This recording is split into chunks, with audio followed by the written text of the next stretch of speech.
Chapter 1. An Unlikely Pair Meet. Chapter 2. Friendship Offered. Chapter 3. A Joyous Time in the Forest. Chapter 4. A Jealous Plot Unfolds. Chapter 5. Watch Out, Mouse. Chapter 6. The Small Bird with a Big Heart Comes to the Rescue. Chapter 7. The Saddest Bear Gets Even Sadder. Chapter 8. A Little Bird is Very Brave. Chapter 9. Senate Bell. Chapter 10. The Plan Unfolds. Chapter 11.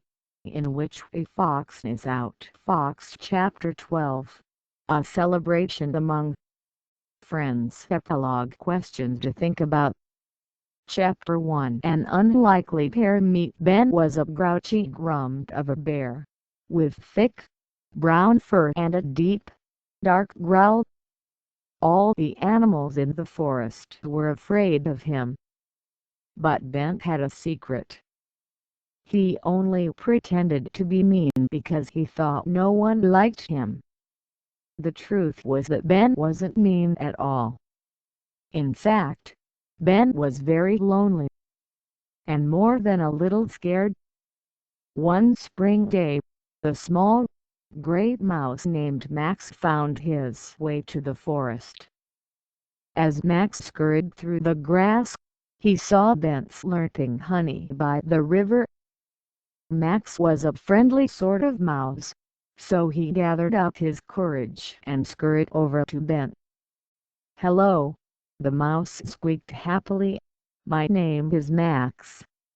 And then, all at once, without taking a breath, he added, "I have always admired bears and I would like to be your friend." Ben didn't say a word. He stood very still, staring at the tiny mouse. Max was also a brave sort of mouse, but Ben was very large. So, just to be safe, Max ran behind the big, old oak tree. Chapter 2. Friendship Offered. It was quiet for so long that Max finally peeked his nose around the tree. Ben was still standing there, holding his honey jar, a puzzled look on his face. Then the bear said, in his gruffest bear voice, "Who do you think you are? No one ever spoke to me that way before." Ben sighed. He spoke very quietly. "Actually, nobody speaks to me at all." A big, floppy bear tear rolled down his fuzzy cheek. Max walked around the tree. "But don't you have any friends, Ben?" he asked. "No, Max. I've never had a friend.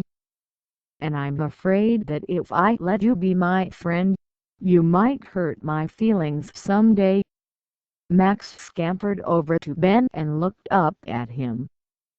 He put his little mouse hand over his little mouse heart, and said, "I promise to be your true friend, Ben. But remember, to have a friend you must be a friend." Ben looked like he was thinking very hard. Finally, he knelt down and held out a paw, as if to shake hands. The tiny mouse smiled from ear to ear. Then he climbed up Ben's fuzzy arm and sat high on Ben's furry shoulder. Chapter 3. A Joyous Time in the Forest. The other animals in the forest soon grew used to the sight of the tiny, gray mouse riding on the big bear's warm, furry shoulder. They laughed, saying, "Ben is no longer the grouchy bear he once was. Why, he has become a teddy bear." And, as Ben opened his heart to his new friends, they came to love him. Ben, it turned out, was a wonderful storyteller, and the animals loved listening to Ben telling them about his adventures through all the years he had been alone. Chapter 4. A Jealous Plot Unfolds. Winter was coming, and just as the last of the leaves left the tallest trees, a fox arrived at the forest. Sylvester was a clever sort of fox. He had pointy ears, a sharp snout, and reddish-brown fur. His haunches were stained the color of dirt. This fox liked to be the center of attention.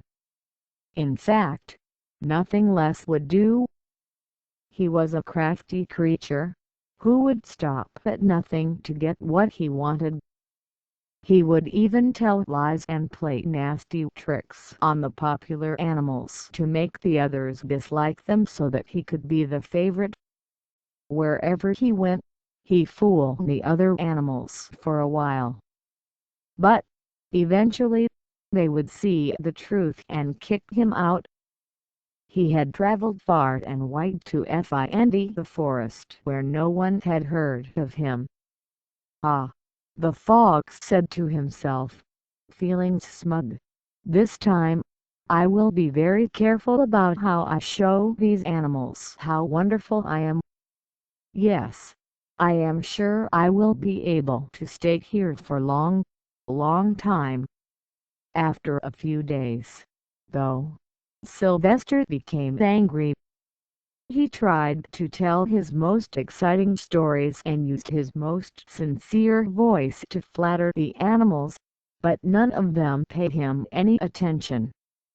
When he began talking, all he heard, over and over, was "Sorry, Sylvester, but we are listening to one of Ben's stories right now." "That dumb bear," Sylvester muttered angrily. "If it wasn't for Ben, everyone would be listening to me."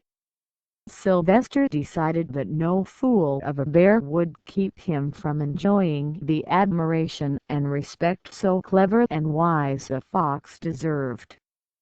"I'll find a way to turn him back into the mean, grumpy bear he used to be," thought Sylvester, who had learned about the bear's past. "And then his friends will be mine." Sylvester was determined to come up with a plan. He crawled into the deepest, darkest cave in the forest, and stayed there for 3 days and 3 nights hatching his devious plan. On the 4th morning, Sylvester left the cave feeling like the king of the forest he was sure he would soon be. Now Sylvester sat with the other animals when Ben told his stories, making sure that he laughed the loudest. And he always had a compliment for Ben when he was finished. The bear was too flattered by all this attention to notice that Sylvester often had a cold look in his eyes and hard, cruel smile on his lips.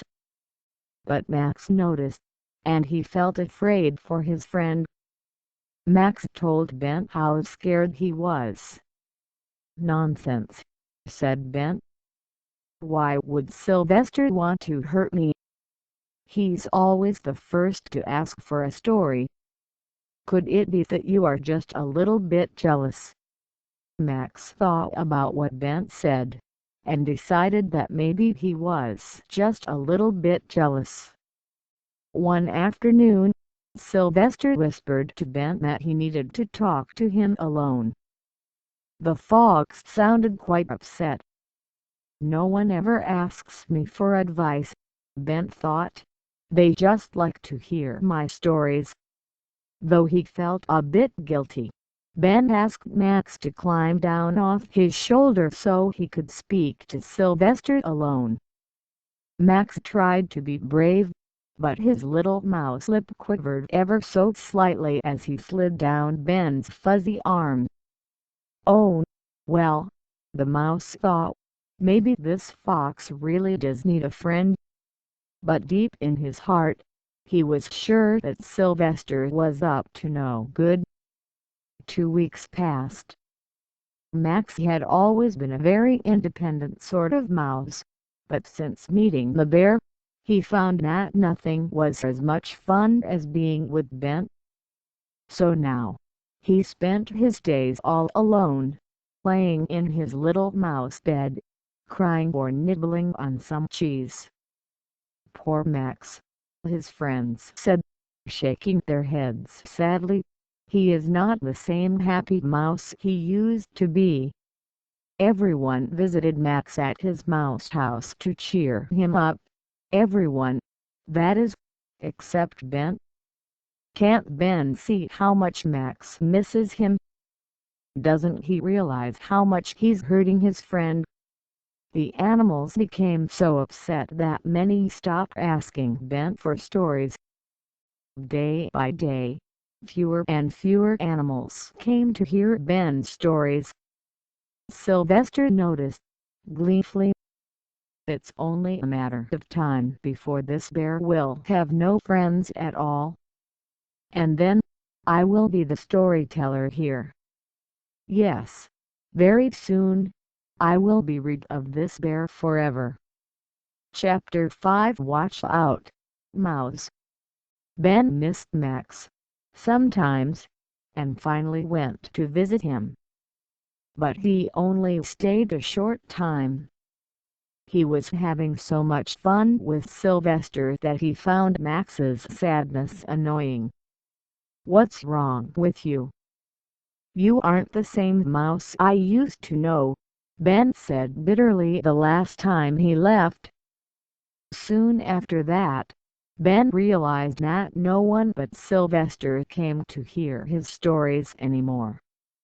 "I wonder what's wrong with everyone. Why are they ignoring me?" Sylvester answered. "It's that mouse, Ben." "Oh, gosh, I know I shouldn't tell you this. What is it?" Ben was frantic. Sylvester sounded very, very sad. "I'm sorry to tell you this, but Max has been making fun of you behind your back.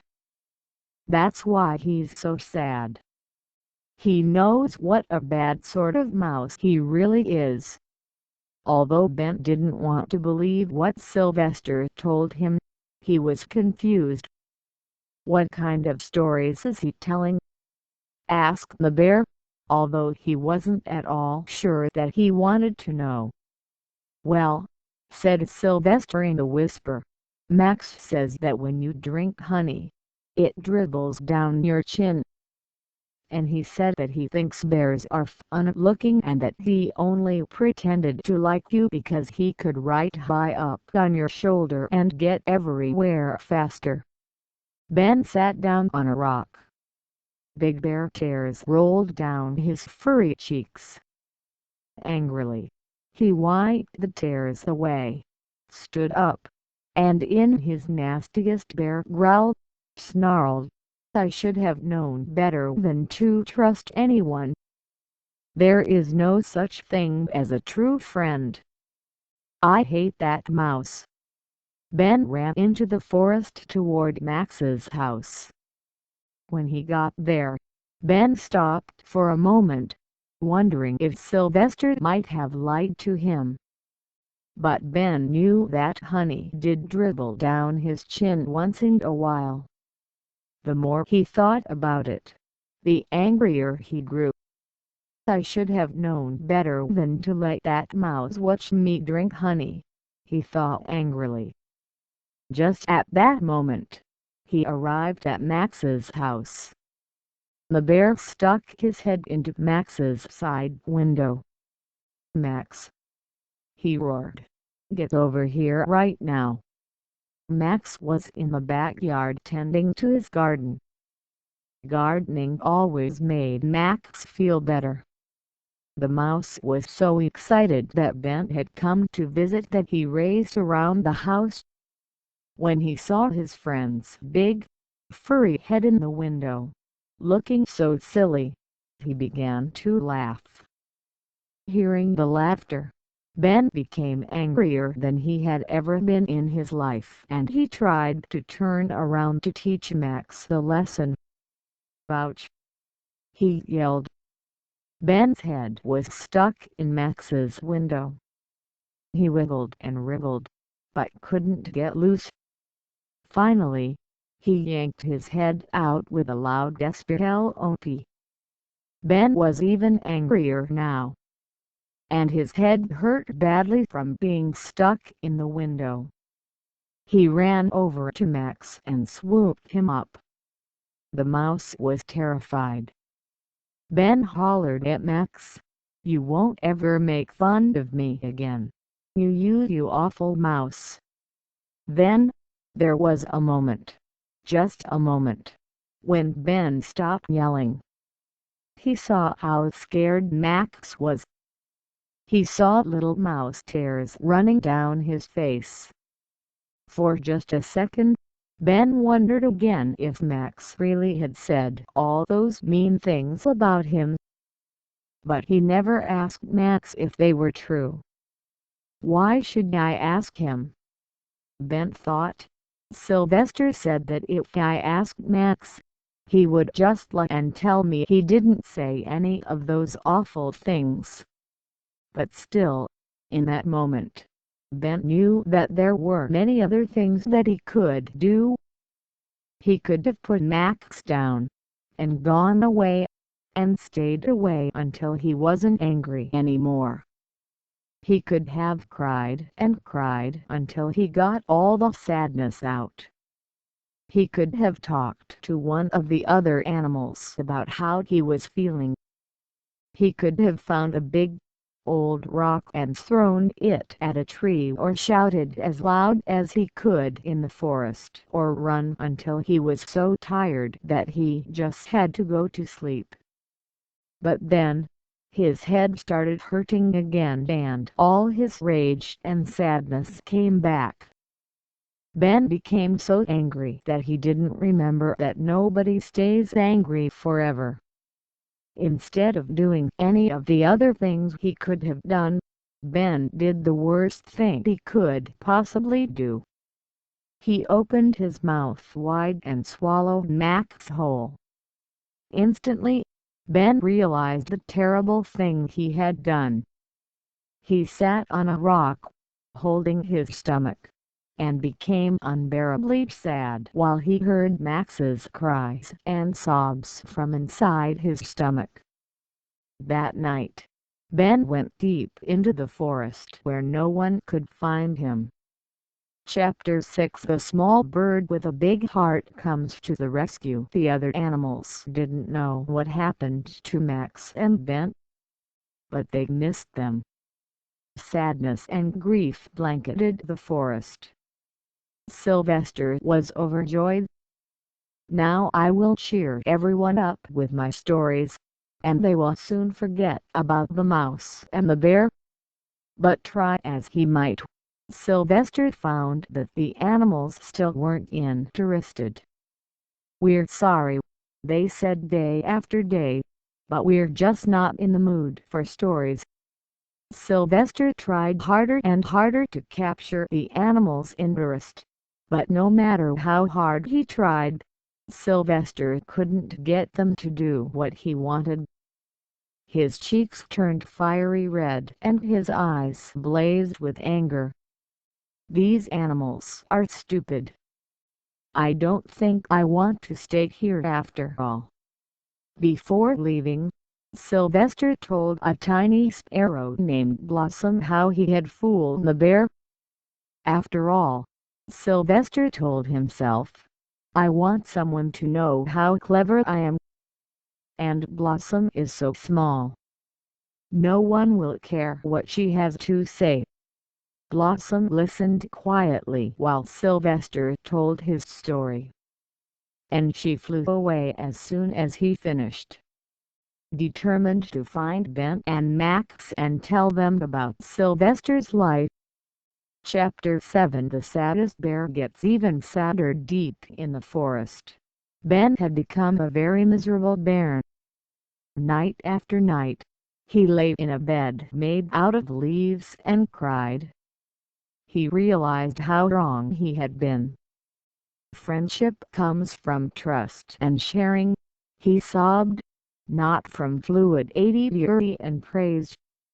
The thought of never seeing Max's bright and shining mouse face again made Ben sadder than he had ever been in his life. Chapter 8. A little bird is very brave. Blossom felt like she had been flying forever. Although she was the most hopeful of birds, even she was beginning to think finding Ben and Max was hopeless. "I must stop for a while," she thought, "or I will have no strength left at all." Blossom landed in a huge fir tree, and closed her eyes for a short nap. Just as she was dreaming about the big, juicy worm she would eat for breakfast, Blossom was shaken out of the tree by a thunderous sound. Dazed, she looked up from the ground to see where the noise had come from, and there was Ben. The bear was stumbling and bumbling around, his eyes full of tears, his big bare nose red from a bad cold. It was his sneeze that had toppled Blossom from her perch. Just as Ben was about to step on the tiny bird, she cried out, "Ben, it's me, Blossom." Ben looked down, and for the first time in ever so long he smiled.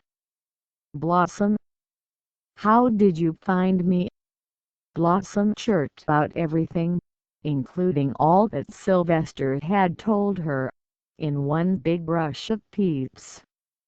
Ben felt faint. He reeled backwards and landed in a mud puddle, looking sadder than ever. "Ben! Ben! We must find Max!" Blossom shouted at Ben. He looked up slowly. "Blossom," he said, "I swallowed him." With that, Ben burst into the most pitiful of bear sobs. Blossom sat quietly for a few moments. "Wait a minute," she exclaimed. "You mean you swallowed him whole?" "Yes," cried Ben, "and now I will never see my best friend again." "Ben, he's probably still in there," Blossom screeched. "If I fluid Y into your stomach, I can't look for Max." Blossom was very excited now. "I am even tinier than he is, and I will be very careful not to hurt you with my beak." Ben didn't answer. The bear was so happy at the thought of seeing Max again that he just stood there, his mouth wide open.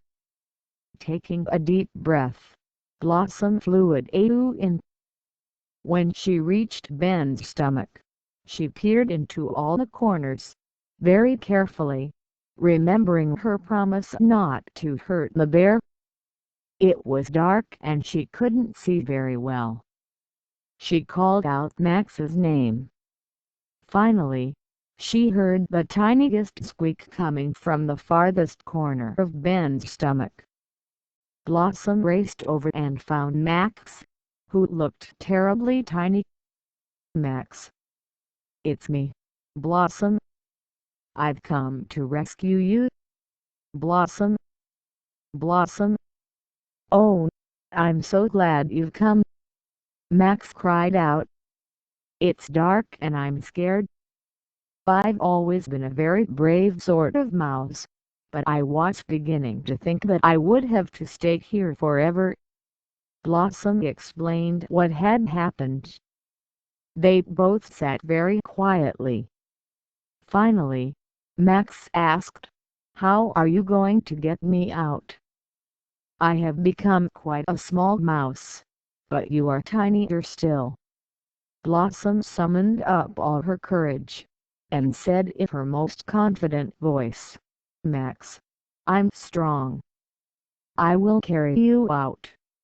But Blossom wasn't at all certain about her strength. The heaviest thing she'd ever picked up was a worm, which is not very heavy at all. She flew over to Max and picked him up by the scruff of his neck. "Thank goodness, I have a strong beak," Blossom thought. She began flying upward, but with every flap of her wings, Max felt heavier and heavier to her. Blossom burst out of Ben's mouth. feathers flying. Max fell out of her mouth and landed hard on the ground. Then, just when Blossom thought she could go no further, she saw a glimmer of sunlight, flying faster and harder than ever. Chapter 9. Annabelle finally. Blossom shook her feathers and said, "Well, Ben, I think you have something to say to Max, don't you?" "I'm so sorry, Max," he blubbered. "I was wrong to believe Sylvester. I was wrong not to ask you if you really said those nasty things about me." Max scampered over to him, climbed up onto his fuzzy shoulder and said, "Ben, I would never say mean things about you. I love you, and you are still my best friend. And I forgive you." "Oh, Max," Ben cried out, a big smile spreading across his face. "I want you to ride on my shoulder forever." The three friends then had a big meal of honey, worms, and cheese, feeling happy and contented. Later that evening, they remembered Sylvester. Blossom said, "We must find a way to keep Sylvester from ever causing so much harm again." They sent Blossom to find the fox while the mouse and the bear thought of a plan. The next morning, Max remembered Annabelle. The mouse had lived in Annabelle's home before he met Ben.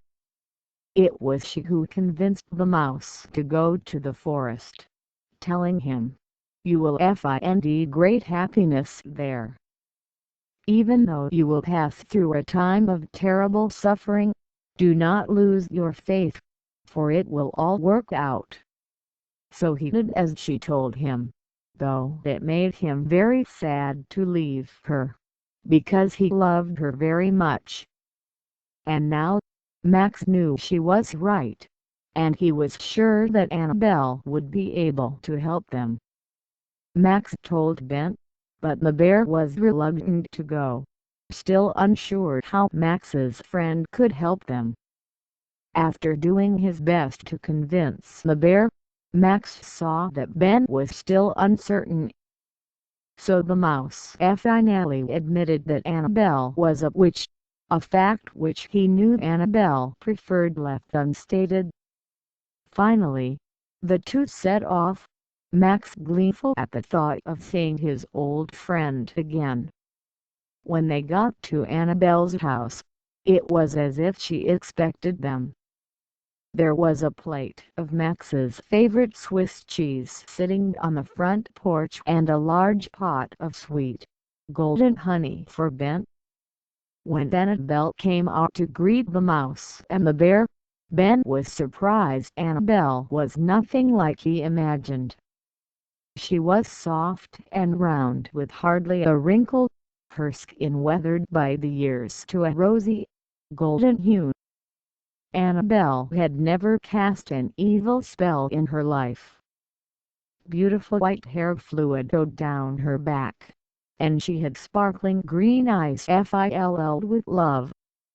Her house was full of jars and potions and smelled like fluid hours and soft perfume. After they ate, the three sat in the living room.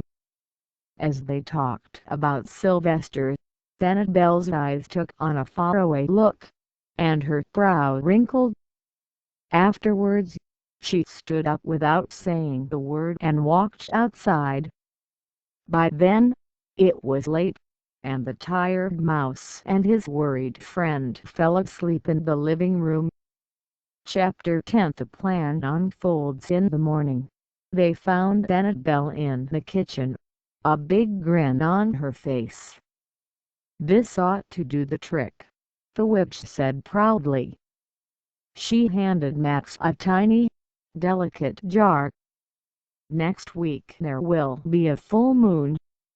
At exactly midnight on the night of the full moon, put a drop of this potion on a leaf." Annabelle grew very serious. This leaf must be right in front of the fox. Max's eyes widened. Then Annabelle continued, to Sylvester, this leaf will appear as his favorite food, and he will not be able to resist eating it. Once he eats the leaf, his lesson will begin. But Annabelle refused to tell the anxious pair what would happen to Sylvester. Have faith, my dear friends. All will be known in its time. When they returned from Annabelle's, Ben and Max found Blossom frantically fluting back and forth. Where have you been? I found Sylvester. He's hiding, but I have been watching him, and it looks as though he will move into a new forest any day. That night, the determined trio set off to find Sylvester. On the day of the full moon, they found a set of footprints. Sylvester's footprints. But where was the fox? All they could do was wait and hope Sylvester came back before midnight. Let's hide in this cave, said Max. After dark, they heard a noise. Max scurried to the front of the cave and peeked out. There was Sylvester. Tomorrow morning, I will move to a new forest, the fox muttered to no one. There I hope to finally get the attention I deserve. Sylvester lay down in a pile of leaves and settled in for the night. Just before midnight, Max took the tiny glass jar and slowly crept up to the sleeping fox until he was right under Sylvester's nose. As he looked up at the peaceful-looking creature who had caused so much trouble, Max began shaking and couldn't move. He gripped the jar even tighter in his tiny paws, his whole body clattering and chattering. Suddenly, the jar shattered into 1,000 glittering pieces. Sylvester woke with a start and found himself staring into Max's eyes. "What are you doing here?" he screamed. "No one ever finds me once I leave a place.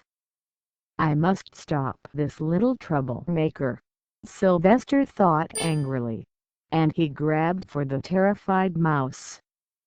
But Max found that he could move again and scurried away as fast as he could. He wondered what would happen next. The potion was activated, but Annabelle said to put only one drop on a leaf, and when the jar broke, every bit of the potion spilled onto the leaves. Still, Max had broken the container right in front of Sylvester, so maybe the potion would still work. There was nothing to do now but watch and wait. Meanwhile, Sylvester had started to run after Max, but something stopped him in his tracks. "What's that smell?" he wondered out loud, taking in huge whiffs with his snout. "It smells like... but that can't be..." And then, he looked down and saw the most splendid gigantic roundest pepperoni pizza he had ever seen. Sylvester wanted to chase after Max, but the pizza was too magnificent to ignore. He tore into the unexpected snack, forgetting all about the troublesome mouse. Chapter 11, in which a fox is outfoxed safe in the cave. Ben, Max, and Blossom watched Sylvester snuffle up clumps of leaves, licking his paws and chops as if it was the best meal ever. The three friends were more puzzled than before, but they hugged each other with relief when they realized that whatever was in that dial had kept the now satisfied fox at bay. After he finished eating, Sylvester looked around, remembering the annoying mouse. "Maybe it was Max who brought me this delightful surprise," he thought. Perhaps he wanted to apologize for not realizing what an important fox I am when he had the chance. Yes, he thought, I'm sure that's why he was here. With a satisfied burp, Sylvester went back to bed, not giving Max another thought. Bright and early the next morning, Sylvester set off for the new forest. Blossom followed him, leaving Ben and Max to wait for her in the cave. Annabelle has never failed with a potion, Max reassured his friends. But even Max had no idea what was going to happen next. Blossom watched as Sylvester approached the animals in the new forest. Everything started out normally. As expected, after a few hours, Sylvester was ready to start boasting and lying. He opened his mouth, feeling confident. But as soon as he began to speak, no words came out. Just hot air and steam. The animals gave him a most peculiar look. "Are you all right?" they asked. "Yes," he answered, or tried to answer, because instead of the word yes, more steam came out of his mouth. The truth was, the fox was not all right at all. Now, the other animals thought Sylvester very odd. "I think I want to lie down," the fox said in a rather shaky voice. After his nap, he decided that he must have imagined the whole thing. "There's nothing wrong with my voice," he thought, as if to reassure himself. But he didn't say this out loud, because deep down, he knew there was something wrong. In fact, there was something terribly wrong with more than just his voice. Sylvester went back to where the animals were eating lunch. "Ah," he thought, "here is an especially smelly skunk. I will tell her how sweet-smelling she is and win her over." "Madam," Sylvester began, "you are so sweet." But the light never came out of his mouth. Instead, there was steam, steam, and more steam. Blossom, who was watching from the top of a tall tree, suddenly understood the lesson of the potion. Sylvester could no longer brag or say anything that wasn't true. And, just at that moment, Sylvester understood too. How could such a thing happen? He shouted. Try as he might, Sylvester could not boast or tell a lie. The animals slowly moved away from him, frightened by the fox's ranting and raving, and the huge clouds of steam that poured out of his mouth. Sylvester stood alone in the forest. He puffed out his cheeks, trying to tell his tall tales to no one in particular, but all that came out was that dreadful steam. As Blossom left, Sylvester was running in circles, crying out, "Oh, woe is me! What am I going to do?" Chapter 12 A celebration among friends. Blossom returned to her friends and told them about Sylvester. The three set off for home. They were happy to know that Sylvester would never hurt anyone with his words or tricks again. When the weary travelers arrived home and saw their old friends, there were squeals and squeaks and barks and chirps, the likes of which had never been heard in the forest before. And from that day on, the mouse and the bear remained the best of friends. The end. Not quite. Epilogue. A few months later, Blossom flew to the forest where she last saw Sylvester. To her amazement, the fox was still living there. In fact, he was surrounded by other animals, who were laughing and singing with him. Feeling curious, Blossom landed on a tree branch just above Sylvester. When the fox saw the sparrow, he became very quiet and his face grew sad. Blossom wasn't sure what to do, so she sat there silently too, and noticed the fox's eyes fill with tears. And then, Sylvester spoke.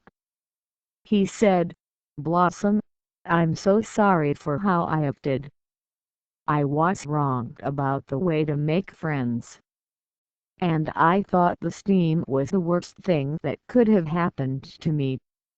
But it forced me to be honest and kind to others. And now I have lots of friends." Blossom swooped down and gave Sylvester a peck on the cheek. And as she flew off, she saw Sylvester smile, a genuine smile of joy. She soared in the air, excited to share the wonderful news with Ben, Max, and all the animals back home. The end.